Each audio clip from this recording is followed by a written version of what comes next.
rekam ya. Udah, siap Om? Udah rekam. Udah, oh ya, siap? Ya. Ya. Dalam Yesus.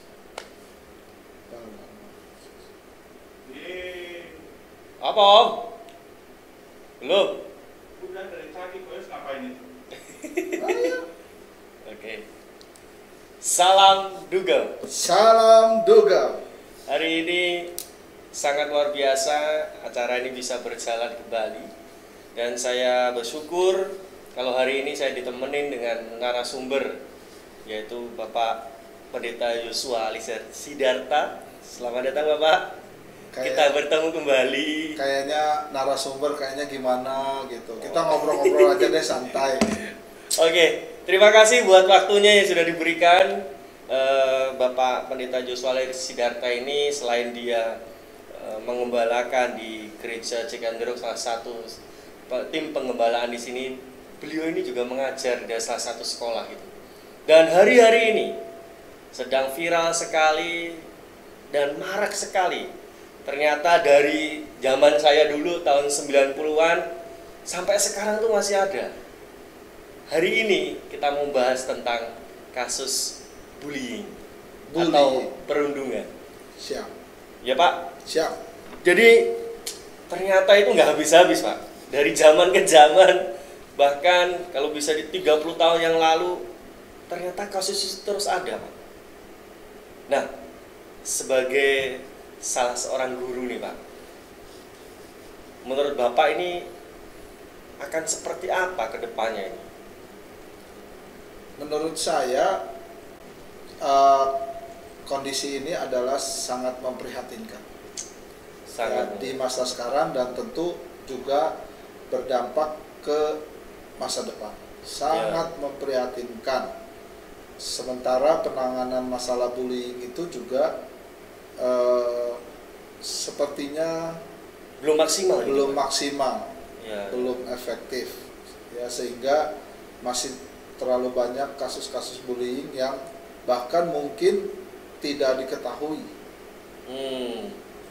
Baru nanti kalau muncul viral gitu. Ya, kalau ada bullying lagi atau kalau ada korban yang baru terlihat ya dampaknya, baru kita ngeh gitu. Kalau enggak ya kita anggap tidak ada bullying, padahal sebetulnya dalam penelitian itu hampir 10-16% menurut beberapa artikel yang saya baca, yaitu terjadi setiap hari.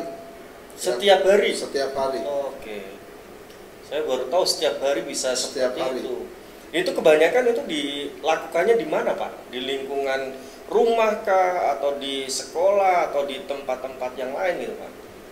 Secara penelitian yang saya baca dari sumber-sumbernya, ya kebanyakan itu di sekolah. Justru di lingkungan pendidikan sekolah, di lingkungan pendidikan. Iya. Gitu. Karena saya juga pernah ngalami Pak. Iya. Kalau saya boleh cerita, dari SD pun bahkan saya pernah ngalami di mana saya sering dikata-katain, apalagi kalau bullying untuk yang minoritas terutama ya Pak ya. Ya, yang lemah. Ya. Yang lemah, yang kaum minoritas gitu kan, sering dikata-katain gitu kan. Justru ya minder lah sebagai anak kecil, dikata-katain kamu jelek, kamu ini pasti down gitu kan. Ya. Nah, kalau bullying ini selain biasanya kan kalau saya dikata-katain dari SD gitu kan, di SMP itu mulai itu Pak, fisik Pak. Ya, betul. Bisa apakah seperti itu Pak di mungkin di tempat Bapak ngajar juga gitu? Sekarang apakah sama gitu? Sekarang anak SD sudah mulai tindakan kekerasan. Anak SD Pak? Sudah mulai. Oke. Itu bukan hanya anak SMP atau anak SMA ya. Ya. Dulu waktu kita masih kecil, ya SD itu belum sampai tindakan fisik kekerasan, tindakan fisik. Kalaupun ada ya cuman sangat sedikit sekali. Minim. Nah, tapi sekarang banyak Dari hampir SD. terjadi ya di banyak sekolah ya. Mungkin ini harus ada penelitian yang lebih lanjut, tapi dari penelitian internasional, dari sumber yang saya baca terhadap siswa di Indonesia, itu 59% siswa mengalami atau menjadi korban bullying. 59%. 59%, bukan angka yang kecil loh Bukan ya. angka yang kecil, itu Ya. udah melewati 50%. Ya, ya, ya. Nah, kalau menurut saya ya, setelah saya renung-renungkan lagi, ternyata bullying ini boleh dibilang efek domino dan juga efek bola salju. Ngerti kan? Kalau efek domino itu begitu satu kena jebret, dia akan diteruskan ke yang lain. Nah, kalau bola salju ya, dari yang kecil akan semakin besar dampaknya. Gitu. Bahkan di kasus yang kemarin saya baca di salah satu media gitu kan, dari siaran televisi, udah SMA ya, sampai bisa dikatakan hampir meninggal gitu kan. Tapi ya puji Tuhannya masih sekarang udah mulai sehat kembali. Kalau saya dulu pernah ngalami di mana waktu SMP pernah saya dipukul. Kalau dipukul itu udah sering banget itu. Sampai pada akhirnya pernah di momen dimana waktu itu puji Tuhannya saya nggak masuk sekolah, ternyata ada kakak kelas yang nyari saya, dia membawa senjata tajam. Waduh. Tapi puji Tuhannya, Tuhan masih izinkan saya nggak ketemu, dan hari besoknya saya dipanggil sama guru BK buat dimintain keterangan. Ya, akhirnya murid itu dikeluarkan. Dan ternyata di lingkungan kita pun juga mengalami hal yang seperti itu, Pak. Menurut Pak Joshua, kalau dari segi seorang guru itu bisa nggak ngelihat ini anak-anak sedang mengalami, oh ini sedang mengalami bullying dia, apakah ada tanda-tanda gitu? Bisa, pasti. Apalagi kalau kita cukup intens ya sama anak-anak ya, pasti kelihatan, pasti ketahuan gitu. Bahkan bisa kelihatan di depan mata tindakan bullying itu, ya kan? Tapi kita pisahkan dulu nih antara bullying ya dengan Perundungan. Ya, bullying dengan perundungan hampir sama. Maksudnya dengan tawuran itu loh. Oh iya, iya. Ya kan? Beda. Sesuatu yang beda. Beda, tapi biasanya kalau bullying atau perundungan itu korbannya kan satu, ya kan? Ya, atau satu atau dua lah, satu. Tapi kalau tawuran itu kan berantem rame-rame. Nah, ini juga marak di kalangan anak SMA, bahkan anak SMP, bahkan sampai ke SD juga. Saya pernah melerai anak SD yang mau tawuran gitu kan lucu sekali anak SD mau tawuran, ya kan? Nah, oke, itu. Nah, sekarang coba kita samakan dulu ya, bullying itu sebetulnya apa sih? Ya. Kalau saya coba gali secara sederhana, itu adalah kata bullying itu kan dari bahasa Inggris bullying. Ya. Itu kan artinya menggertak atau mengganggu. Ya kan? Jadi sebetulnya itu baru tindakan awal. Nah, kalau tindakan awal ini tidak diselesaikan atau tidak dicegah, ya pasti akan ada tindakan berikutnya. Nah, tindakan berikutnya itu ya pasti biasanya itu adalah tindakan kekerasan dan lain sebagainya, ya dari seseorang yang membuli, dan yang dibully ya berarti akan jadi korban.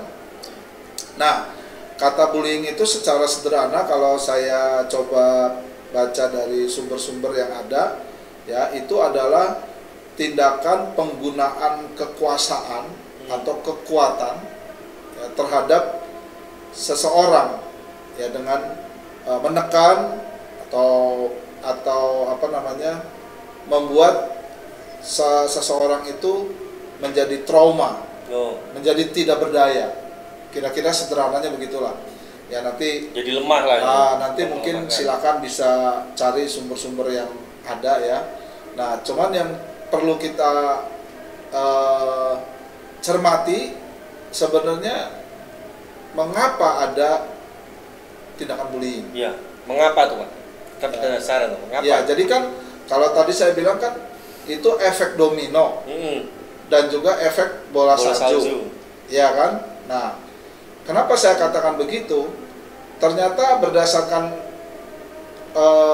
sumber-sumber penelitian yang saya baca, ya si pembuli ini sebetulnya sebelumnya adalah korban bullying. Pernah dibully? Korban bullying juga, kebanyakan, bukan kebanyakan, hampir 100% mereka adalah korban bullying juga. Ya entah itu secara kasar ataupun secara halus. Nah akhirnya dia pada saat berikutnya dia membalas itu kepada individu lain. Nah itu yang saya sebut dengan efek domino. Ya kan? Nah sementara tindakan bullying itu kan itu adalah penggunaan atau tindakan daripada seseorang yang merasa berkuasa, ya kan? Dan dia gunakan kekuatan untuk menekan, ya untuk menggertak, menakut-nakuti kepada orang lain. Nah kalau tindakan ini tidak diselesaikan, tidak dicegah, maka ini akan semakin membesar, ya. Nah, ini akan menyebabkan tindakan yang lebih parah dari hanya sekedar awalnya bullying. Mungkin ya kalau kita perhatikan bullying itu kan macam-macam. Ada bullying dalam bentuk tindakan kasar, ada yang dalam bentuk verbal, ya kan? Ada yang bentuk dalam bentuk non verbal, ya kan? Artinya sikap seseorang itu entah dia sadar atau tidak itu bisa merupakan tindakan bullying terhadap seseorang, gitu. Ketika misalnya kalau saya perhatikan misalnya ketika seseorang bersikap cuek, ya, mendiamkan aja, itu tanpa sadar sebetulnya secara halus sedang membuli. Ya, dia gitu ya. Iya, dengan seolah-olah dengan kata lain, lu mau apa gitu. Gua suka-suka gua dong gitu. Seolah-olah begitu kan dia sedang menggunakan kekuatannya, kekuasaannya. Ini gua gitu. Lu jangan ikut campur ibaratnya. Jangan ikut-ikutan. Bodo amat makanya ibaratnya kan kayak gitu. Nah, jadi apa yang menyebabkan ya faktor penyebabnya. Nah, maka kita harus perhatikan tindakan bullying itu kan biasanya man to man, face to face. Atau satu lawan sekian. Ya. Yang membuli banyak, korbannya satu. Ya kan? Nah, itu pun motivasi si pembuli, ya penyebabnya apa? Juga orang yang dibully tersebut juga pasti ada latar belakang. Kan tidak mungkin seseorang itu membuli kepada seseorang individu lain tanpa ada sebabnya. Seperti itu. Ya kan? Nah, itu biasanya dalam pergaulan itu kelihatan. Kalau yang saya pernah lihat, pernah cerita ke Bapak gitu? Kalau yang saya pernah lihat, pernah perhatikan itu ya, dalam kelas di mana saya mengajar, ya itu ada anak yang dikatain hiperaktif. Ya karena memang agak aneh sedikit. Nah sekolah sekarang ini kan gini, sekolah sekarang sebetulnya tidak boleh menolak anak berkebutuhan khusus. Pada level tertentu boleh masuk di sekolah umum. Jadi ada siswa-siswa di beberapa sekolah itu ya, atau di tempat saya mengajar misalnya, tanda kutip ya, kalau kita secara psikologi itu mungkin adalah anak berkebutuhan khusus. Nah tapi kita sudah memutuskan kita tidak boleh membedakan, memisahkan, supaya anak ini juga bertumbuh secara normal. Gitu. Nah saya memperhatikan pernah di kelas di mana saya mengajar itu, ya teman-temannya itu membuli kepada salah satu anak ini yang memang sikap tindakannya itu rada aneh gitu, rada unik ya, kalau saya bilang jangan aneh lah, unik ya, agak unik. Jadi dibilangin hiperaktif lah, apalagi ya satu lagi ya yang agak ini selain hiperaktif apa tuh? Autis. Ya lo dasar autis lo gitu. Sampai ngeluarin kata-kata begitu. Dia mau autis pak, gitu pak. Jadi rada aneh, dan itu teman-teman sekelasnya seolah-olah dukung gitu. Mendukung ya, memang agak unik. Anaknya itu agak unik ya kan, pasti kan kelihatan kan, pasti agak beda ya kan, nggak umum gitu. Nah itu kalau yang tindakan yang lain, kasus yang lain ya saya kebanyakan sih cuma dengar-dengar aja, belum pernah menangani secara langsung atau melihat secara langsung. Kalau yang saya pernah lihat secara langsung ya itu seperti itu. Nah jadi apa sih yang menjadi penyebab ketika seseorang membuli, dan apa yang menjadi penyebab ketika seseorang itu dibully? Nah ini cukup penting. Nah, sekarang coba kita gali dalam kehidupan kita di zaman dulu, waktu kita masih kecil, ya kan? Pernah jadi korban dibully kan? Iya. Nah, kenapa kamu dibully? Karena minoritas satu kan. Satu minoritas, mungkin kalau dari segi ukuran badan mungkin lebih kecil daripada yang lain. Ya, dua itu. Kalau yang pas SMP itu gara-garanya dikiranya saya deketin cewek yang dia suka gitu. Nah itu yang SMP itu awalnya seperti itu.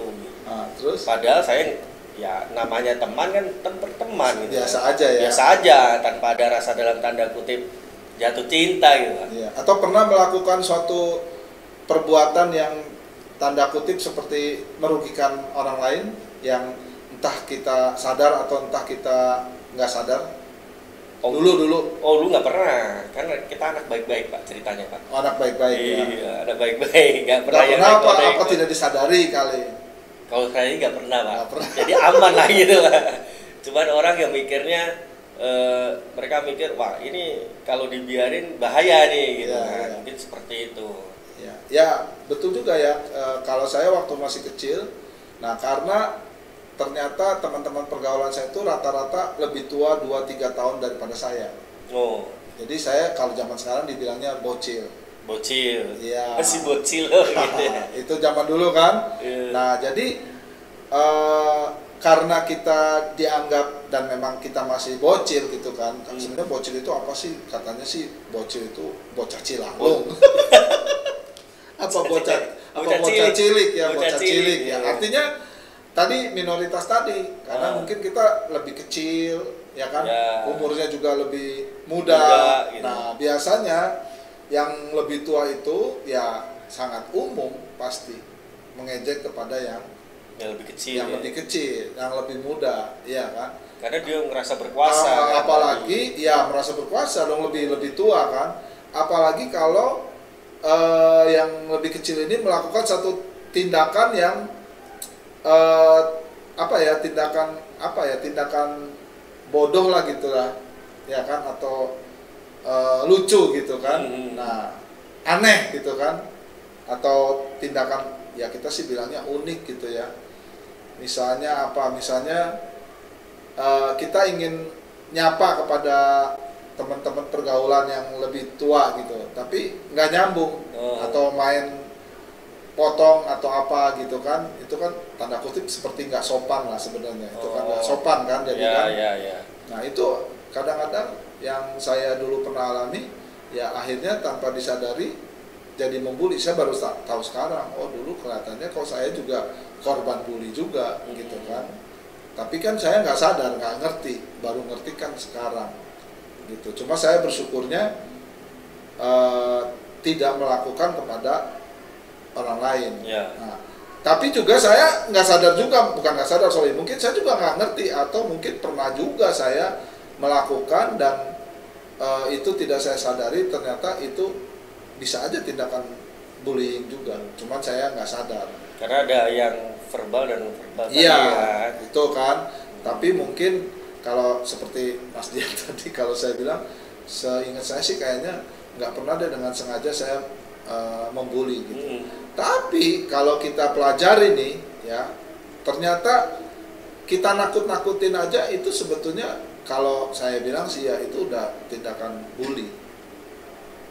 Nakut-nakutin aja terhadap orang tersebut, iya kan?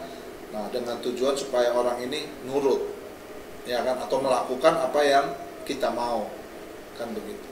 Nah, makanya apa yang menjadi faktor penyebab kepada si pembuli dengan apa yang menjadi faktor penyebab siapa yang dibully itu, ya bisa beda, bisa sama, seperti itu.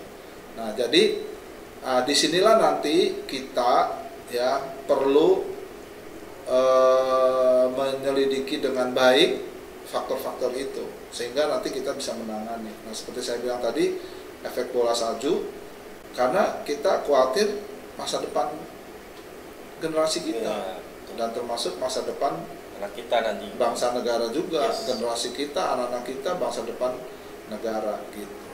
Itu kalau menurut pandangan saya ya. Jadi bullying ini sangat memprihatinkan dan kita harus segera mengambil sikap dan tindakan untuk nyari solusi cari ya. solusi. Ya, bagaimana kalau kita minum dulu sebentar? Semakin seru ya. Jadi bagaimana nanti kita akan bahas tentang ini Pak. Bagaimana menurut pandangan dari Pak Yosua itu kasih masukan buat orang tua itu gimana memperhatikan anak-anaknya gitu. Ya. Supaya apa? Supaya di rumah itu juga orang tua tahu nih, kok ini ada sesuatu yang beda gitu kan, kita harus tahu gitu Pak. Menurut Pak Yosua gimana Pak? Masukan buat orang tua lah gitu. Iya. Jadi kita sudah mulai masuk nih ya, bagaimana kita menangani bullying itu ya. Nah, saya perlu jujur juga nih ya. Jadi perlu jujurnya begini. Satu, saya harus akui bahwa saya bukan ahli. Oke. Nah, saya hanya seorang guru.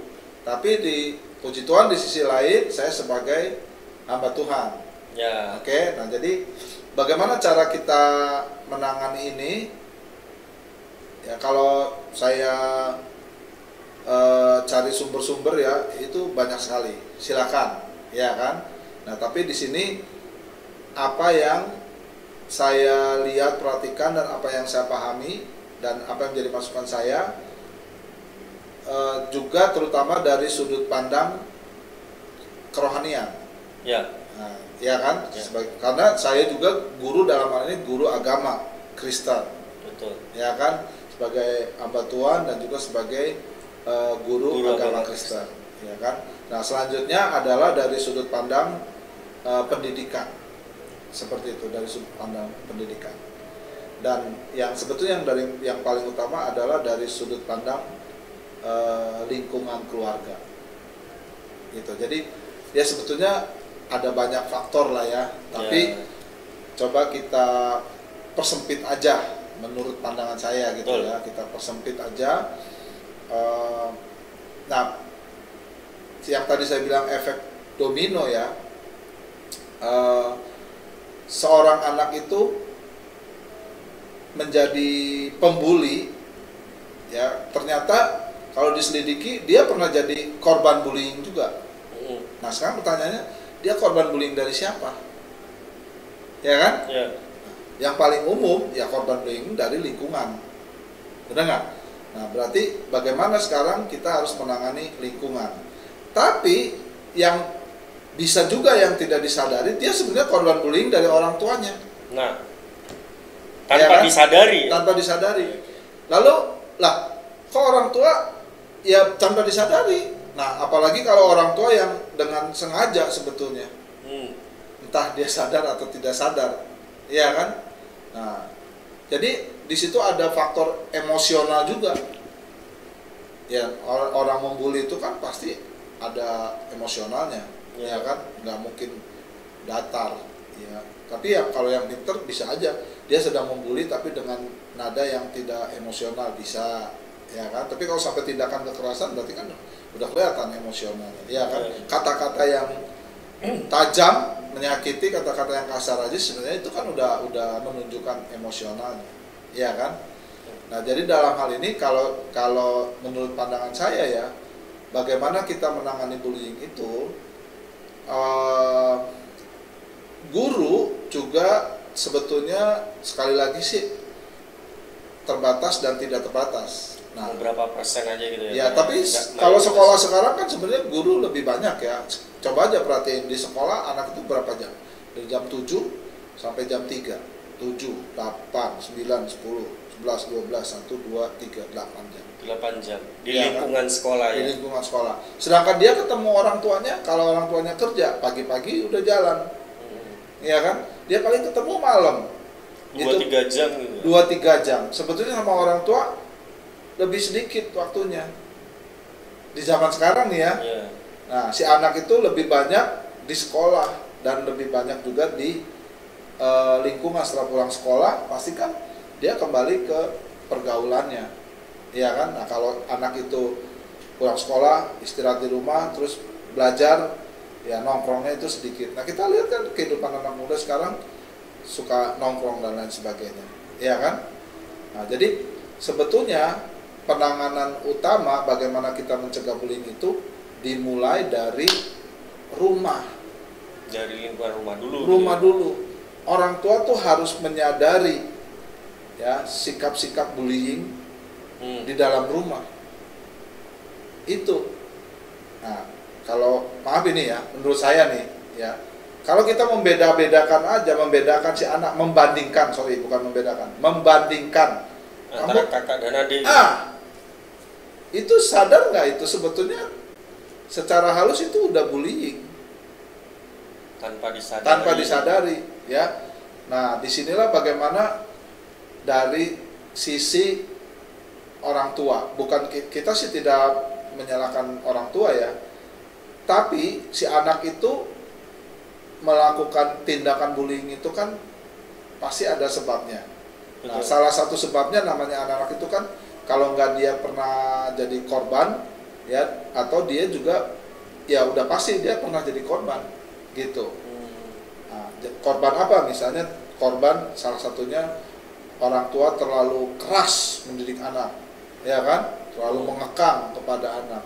Nah, suatu ketika anak mulai mengalami mencari jati diri, ya dia mulai akan ingin merasa hebat dan berkuasa. Nah, dia tidak bisa melakukan itu pada orang tuanya, dia lakukan sama individu lain, teman-temannya. Ya. Gitu. Memang untuk memperhatikan faktor-faktor penyebab ini ya ada banyak ya. Nah, sekarang dari si korban bullying ya, biasanya korban bullying itu juga seperti saya nih. Kalau saya bilang sih, saya tuh nggak menyadari kalau jadi korban bullying. Nah, saya menyadarinya setelah saya merasakan, oh kok jadi begini ya, saya kok rasanya nggak enak nih setiap kali kalau diomongin itu kayaknya nggak enak. Nah, ini jadi mulai kepikir kan, apakah ini saya korban bullying atau tidak, ya kan? Nah, biasanya kalau tadi kan seperti tanya, kelihatan nggak kalau di sekolah itu seorang anak jadi korban bullying, ya kan? Nah, salah satunya misalnya kalau dia malas ke sekolah, udah nggak mau masuk sekolah gitu ya, susah masuk sekolah. Nah, itu saya alami dulu Pak. ya salah Jadi satu sebabnya udah pasti apa? udah takut nih. Nah, Ntar kalau datang ke sekolah ketemu dia lagi, nah itu udah takut gitu, udah takut duluan gitu. itu kan sebetulnya kan tanpa disadari itu korban bullying kan? Iya. Nah, dan kita kan mau ngomong kayak takut juga kita mau ngomong, iya kan? Oh, ntar kalau cerita malah. Iya. Ya. Nah, jadi kalau dari sudut pandang kerohanian ya, dalam hal ini kita sebagai orang Kristen ya, nah kita bersyukur ternyata beberapa gereja dan banyak gereja ya mempunyai program itu untuk memenangkan anak remaja ya. Salah satu topik materi-materi yang disampaikan itu misalnya luka batin, hati Bapak, iya kan? Nah, itu sebetulnya itu tindakan-tindakan pemulihan. Nah, dalam pelayanan yang saya perhatikan, ternyata anak SD atau bahkan anak SMP yang masih kecil, ternyata sudah mengalami luka batin yang cukup berat. Oh, sama kayak topik yang sebelumnya itu fatherless kemarin ya. Ya. Nyambung juga di situ ya. Ya, nah itu fatherless generation, generasi tanpa ayah itu tanpa disadari, itu salah satu faktor terbesar kalau menurut saya ya. Karena dia tidak mengalami figur ayah. Ya. Dia tidak ngerti didikan ayah, didikan yang sebenarnya terhadap dia. Sehingga dalam pergaulan juga akhirnya dia merefleksikan itu, memantulkan itu. Gara-gara dia, itu salah satunya. Nah, itu kan akhirnya terbentuk satu luka batin. Ya. Nah, itu akhirnya dia menjadi pembuli. Sebelumnya dia jadi korban. Nah, jadi makanya pemulihan, pertobatan itu sudah mulai dari sejak anak-anak dari luka batin. Lalu kita mengarahkan mereka ya untuk bisa percaya diri. Bahwa memang Tuhan menciptakan setiap manusia, setiap orang itu unik, karunia yang berbeda-beda. Nah, kita harus belajar untuk bisa menerima diri kita, ya, kelebihan atau kekurangannya juga. Kita juga mungkin punya kelemahan dan kekurangan. Kita juga harus belajar menerima orang lain, kelebihannya dan kekurangannya juga. Nah, disitulah baru nanti setelah kita memiliki percaya diri, ya kalau lingkungan itu terbentuk, maka berikutnya akan terjadilah satu yang namanya kerjasama, sinergi, ya kan? Yang antara yang punya kelebihan dengan yang punya kelebihan menutupi kekurangan orang lain, ya kan? Yang kurang juga tidak merasa minder. Nah, itu minder salah satu dampak dari bullying juga. Nah, kenapa? Karena kadang-kadang tidak sadar tuh orang tua suka membanding-bandingkan. Nah, itu sikap membanding-bandingkan itu nggak tahu sadar atau tidak sadar, sebetulnya itu dampak negatif kalau misalnya. Maka kita harus belajar untuk bisa menerima diri kita sendiri apa adanya. Nah, itu mungkin itu yang dari cara pandang saya ya. Baik, secara rohani pun juga sudah disampaikan ya bahwa peran serta antara orang tua tadi sangat penting di dalam rumah tangga tadi. Jadi kalau ada tanda-tanda nih anaknya udah mulai males-malesan sekolah, ya kita harus sigap cepat ya. Cepat kalau ada hubungannya dekat pasti mereka akan cerita gitu. Iya, keterbukaan tadi kan. Iya. Ada terbuka cerita dia alami seperti apa gitu. Ya, kita sebagai orang tua harus memperhatikan anak-anak kita gitu kan. Iya, betul. Kalau dari Bapak kan sebagai pendeta juga gitu. Jadi bisa nggak kita kasih masukan secara rohaninya itu terhadap yang jadi korban nih Pak. Sekarang yang jadi korban itu harusnya seperti apa bisa dikatakan bagaimana cara menyelesaikan masalah bullying tadi gitu. Ya, sebelum kepada yang menjadi korban itu tentu kepada pihak yang melakukan, ya kan? Nah, dan pihak yang melakukan ini kalau saya bilang selain teman-teman pergaulan, kan tadi saya bilang juga tanpa disadari mungkin orang tua juga melakukan. Jadi sebetulnya tindakan awal itu orang tua yang dipulihkan. Sadar ya? Ya. Ketika orang tua dipulihkan, menyadari, lalu maka si orang tua juga akan mulai mulai lebih dekat lagi sama anak-anaknya, ya kan? Nah, lalu keterbukaan terjadi. Ketika keterbukaan terjadi, nah, baru si orang tua akan lebih bisa memahami dan mencari solusi buat si anak, ya kan? Seperti itu. Nah, jadi kalau saya bilang pertama orang tua dulu yang harus bertobat. Kalau kita sebagai guru, ya kita juga guru. Nah, sekarang saya cerita guru juga sedikit nih ya. Ya. Guru itu kalau saya perhatikan juga beban administrasinya lumayan besar nih. Karena banyak juga kejadian bullying di dunia pendidikan gitu ya Pak ya. Iya, ya, tapi saya sih agak kurang mendengar ya hal itu Ya. ya. Tapi maksudnya bagaimana guru menangani bullying ini gitu ya. Hmm. Kalau yang bullyingnya udah tingkatnya parah ya Fisik, baru kita tangani. Tapi kalau bullying tingkatnya masih ngata-ngatain doang. ya iyalah, paling guru cuman kasih kasih nasihat jangan begitu dan begini, udah paling tindakan itu. Nah, sebetulnya kalau saya perhatikan bagaimana menangani bullying ini ya, harus ada tindakan tegas. Selain tadi pemulihan, pertobatan dari orang tua, nah berikutnya harus ada tindakan tegas terhadap si pembuli. Nah, soal tindakan tegas ini ya baik di rumah ya mulai dari kecil. Misalnya kalau si kakak nggak sopan sama adiknya, Ya. itu harus ditindak tegas, ya kan? Nah, tapi di luar juga kita butuh juga bekerja sama, ya kan, dengan aparat kalau di lingkungan. Nah, kalau di sekolah, guru, ya kan, kepala sekolah, guru harus mempunyai satu kebijaksanaan, tindakan tegas terhadap murid yang membuli. Buat pelajaran mereka ya. Nah, Jangan sementara ya sampai itu terus berlanjut Iya. terus gitu loh. ya efek domino atau Iya. nanti jadi efek bola salju. Jadi nggak selesai Nggak akhirnya. selesai, bahkan malah membesar. Ya. Nah, akhirnya dampaknya generasi kita jadi korban di masa yang akan datang. Apakah bisa memenuhi meraih masa depannya, kira-kira begitu kan. Nah, kalau saya menyoroti ya, untuk bertindak tegas ternyata juga nggak mudah di zaman sekarang. Entah itu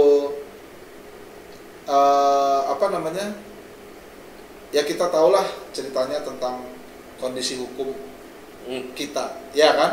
Ya, Nah, gampang-gampang susah atau susah-susah gampang, saya juga nggak tahu gimana harus memperkatakannya, iya kan? ya. Jadi contoh-contoh itu tuh masuk kepada generasi kita berikutnya ini. Mereka bisa melihat, oh, ya kan, secara hati nurani kan mereka punya hati nurani.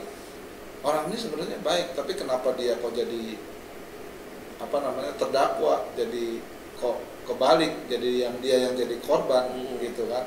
Nah, itu tidak gampang. Atau ada kasus-kasus yang setelah sekian lama baru ketahuan bahwa aduh sebenarnya bukan dia loh pelakunya gitu. Kenapa jadi dia pelakunya gitu, terdakwanya. Ya kan lucu kan seperti itu. Nah, jadi memang untuk menangani ini ya tadi pertama ada pemulihan dari orang tua, kemudian ya berikutnya setelah ada keterbukaan ya terus kemudian berikutnya tindakan tegas seperti itu, ya kan? Nah, sementara dari sisi guru yang tadi saya katakan, nah karena beban administrasi, kadang-kadang kita jadi nggak bisa terlalu fokus ke situ, karena kita nyelesain beban administrasi kita, harus ngerjain ini itu dan sebagainya, sehingga dari sudut pendidikan berarti ya. Nah, apalagi dengan kurikulum yang berganti-ganti nih, kita kan nggak sadar nih dalam kurang dari 5 tahun kita udah 3 kurikulum, ya kan? KTSP kurikulum 2013, ya kan? Terus kurikulum yang di masa pandemi terakhir kurikulum di kurikulum Merdeka, ya kan? Dalam 5-10 tahun itu udah ganti kurikulum, dan dengan ganti kurikulum beban administrasinya juga beda-beda guru itu. Jadi untuk fokus nanganin ke sini nggak selesai. nggak maksimal. Maksimal.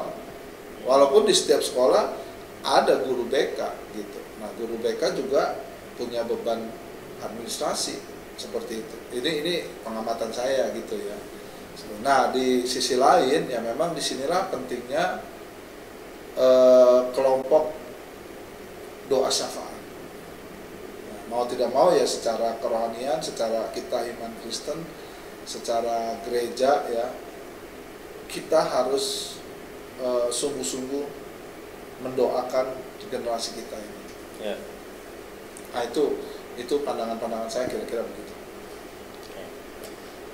Jadi sesuatu yang bisa kita pelajari hari ini adalah kalau kita mau terbuka itu ada pemulihan terjadi di situ, dan kalau kita ya harus ketegasan terjadi ya ketegasan dalam rumah tangga. Contohnya kalau memang ada sesuatu yang salah ya memang harus dikasih tahu gitu, jangan dibiarin ya. Nanti kalau dibiarin ya menindas yang lemah tadi. Ya. Nah, untuk yang sebagai penutup nih Pak. Ya. Sebagai penutup, wejangan atau pesan-pesan apa yang bisa disampaikan menurut pandangan dari Pak Yosua ini supaya istilahnya kasus bullying ini bisa sedikit banyak bisa dikurangin gitu, bisa berkurang lah gitu. Ya, sebetulnya setelah saya pikirkan ini agak nyambung ya dengan renungan pribadi saya. Nah, renungan pribadi saya ini sebetulnya titik tolak dari kitab Yudas, di mana kitab Yudas itu mengetengahkan tentang banyak ajaran dan guru-guru palsu, ya, sehingga membuat pengajaran kekristenan di masa itu seolah itu membuat kebingungan pada umat, ya kan? Atau ada tindakan-tindakan kelompok-kelompok yang lebih besar dan itu menekan kepada kelompok yang kecil, gitu. Yeah. Nah, sehingga Yudas itu, kitab Yudas maksud saya, Yudas di situ penulisnya bukan Yudas Iskariot ya, tapi Yudas saudara Yakobus dan notabene juga berarti saudara Yesus ya, tapi dia menyatakan dirinya sebagai hamba. Nah, hamba di situ sebagai budak. Nah, ternyata dia memiliki sifat kerendahan hati. Gitu ya. Nah, dengan sikap kerendahan hati itu, tapi dia juga tidak menjadi minder. Nah, kerendahan hati, lalu kitab Yudas memperingatkan agar kita sungguh-sungguh tentang keselamatan. Nah, bagaimana caranya? Di akhir pasal kitab Yudas tersebut menasihatkan agar membangun diri kita di atas dasar iman yang paling suci atau paling murni, seperti itu. Nah, jadi kalau kita sangkutkan ini ke kasus bullying, ya, setelah saya renungkan, kita harus melatih diri kita ini sungguh-sungguh mempercayakan hidup kita kepada Tuhan, dan kita harus belajar untuk percaya diri. Ya, kalau kita sungguh-sungguh mempercayakan hidup kepada Tuhan, maka efeknya kita akan belajar untuk percaya diri. Nah, percaya diri ini artinya kita bisa menerima diri kita apa adanya, kelebihan dan kekurangan kita. Lalu kita juga belajar menerima orang lain kelebihan dan kekurangannya. Nah, kalau ada orang lain yang sombong atau melakukan tindakan bullying dan sebagainya, ya kan, kita tidak membalas. Karena memang itu perintah Kristus, jangan membalas kejahatan dengan kejahatan. Paulus katakan begitu. Tapi balas kejahatan dengan kebaikan, ya kan? Nah, tapi kan itu nggak gampang buat seorang anak. Ya kan, efek domino tadi, ketika dia jadi korban, kan besok dia jadi pelakunya. Nah, maka kita harus mengajarkan ya para orang tua, ya termasuk guru juga, ya kita harus mengajarkan tentang keunikan setiap orang, ya belajar menerima diri, ya, mengucap syukur dan percaya diri, dan kembangkan sikap tidak membalas tapi untuk hidup damai. Nah, kalau kita mempunyai sikap hati bahwa kita harus hidup damai. Maka kalau ada ketemu kasus bullying, ya, maka anak ini akan membawa damai, ya, ke pihak pelaku. Lo jangan begitu dong, biar bagaimana kan ini teman kita, ya kan. Kepada korban, nah dia akan membangun, menguatkan. Udah, ampunin, maafin ya. Maafin. Tapi kita juga harus belajar. Kenapa lo dibully? Kenapa? Misalnya lo sih bikin gara-gara, atau lo sih ngomong duluan, ngata-ngatain, atau mungkin lo sikapnya kayak gini, ya kan? Nah, coba deh kita bangun diri kita, ya kan? Nah, itu kira-kira pandangan saya begitu. Siap. Terima kasih Bapak Pendeta Yosua Sidarta buat waktunya yang sudah bisa mengasih pandangan ke kita bahwa semua ini harus proses ya. Dan kita berdoa sebagai pendoa syafaat, mungkin kita terus berdoa buat generasi-generasi kita ini, jangan sampailah kasus ini terus berlanjut dan terus bukannya semakin berkurang tapi semakin bertambah gitu. Nah, kita harus sebagai pendoa syafaat, kita harus lebih tekun lagi, lebih giat lagi, tambah lagi mungkin ya jam doanya, supaya apa? Generasi ini diselamatkan Tuhan. Amin. Cuma saya ingin mengatakan bahwa apa yang kita sampaikan, apa yang saya sampaikan tadi, menurut saya sih ini baru sekelumit baru ya, kecil lah gitu ya. Baru kecil ya. Baru luarnya banyak yang luarnya. harus kita perlu bahas, tapi waktu kita terbatas juga, ya kan, ya, pengetahuan, pemahaman kita juga, pengalaman kita juga terbatas. Tapi dari apa yang saya perhatikan, saya cuman ingin mengatakan dalam satu kata, prihatin. Ayo kita harus prihatin dengan kasus-kasus bullying. Siap. Terima kasih buat waktunya. Ya, mari kita bersama-sama kita katakan Salam Duga Dunia Gembala. Tuhan Yesus memberkati.